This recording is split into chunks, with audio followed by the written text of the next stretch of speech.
लोकसभा की 542 सीटों के लिए काउंटिंग जारी है। अब तक के रुझानों में एनडीए को 290 सीटें मिलती दिख रही हैं। वहीं इंडिया को 230 सीटों पर बढ़त हासिल हो चुकी है और बहुमत का आंकड़ा 272 है।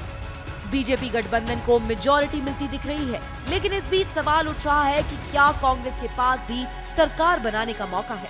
क्या इंडिया गठबंधन के भी सरकार बनाने की संभावना है? लोकसभा चुनाव के अब तक के रुझानों ने हर किसी को चौंका कर रख दिया है। इन चुनावों में इंडिया गठबंधन ने बीजेपी के नेतृत्व वाले एनडीए को तगड़ी टक्कर दी है।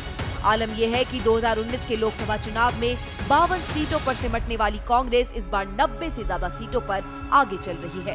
वहीं 400 पार का नारा लगाने वाली बीजेपी अकेले दम पर बहुमत लाने में नाकाम साबित हो रही है, तो पूरी एनडीए मिलकर भी बमुश्किल 300 पार पहुंच पा रही है। इसका मतलब ये है कि पीएम मोदी के चेहरे पर चुनाव लड़ने वाली बीजेपी इस बार अपने दम पर बहुमत भी हासिल नहीं कर पाएगी। ऐसे में सरकार चलाने के लिए उसे अपने सहयोगी दलों के रहमो करम पर निर्भर रहना पड़ेगा और इसका नुकसान पार्टी को अपने फैसलों के दौरान उठाना पड़ सकता है। इन नतीजों ने अगर किसी को खुशी दी है तो वो है इंडिया गठबंधन। रुझानों के हिसाब से 232 सीटों पर अटका इंडिया गठबंधन वैसे तो बहुमत से काफी पीछे है, लेकिन कांग्रेस फिर भी सत्ता में काबिज हो सकती है। आंकड़ों पर गौर करें तो बीजेपी भले ही खुद बहुमत हासिल नहीं कर पाई, लेकिन एनडीए के पास स्पष्ट जनादेश है और वो लगातार तीसरी बार सत्ता पर काबिज होने के लिए तैयार है। लेकिन सवाल ये उठता है कि पिछले 2 चुनाव से निराशाजनक प्रदर्शन के बाद 2024 के रुझानों से आसमान पर पहुंची कांग्रेस क्या सरकार बनाने की स्थिति में है?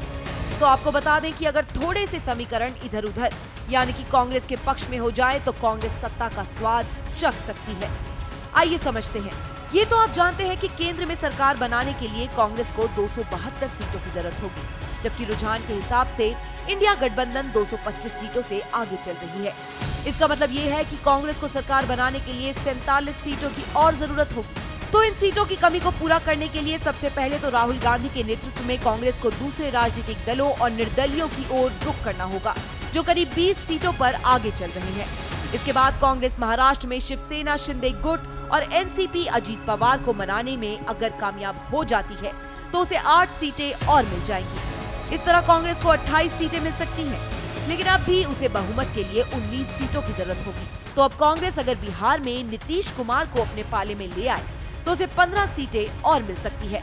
क्योंकि जेडीयू रुझानों में इतनी सीटों पर आगे चल रही है, इसके बाद अगर बीजेपी के कुछ सहयोगी दल नाराजगी के चलते कांग्रेस के खेमे में आ जाते हैं तो केंद्र में राहुल गांधी की सरकार बन सकती है।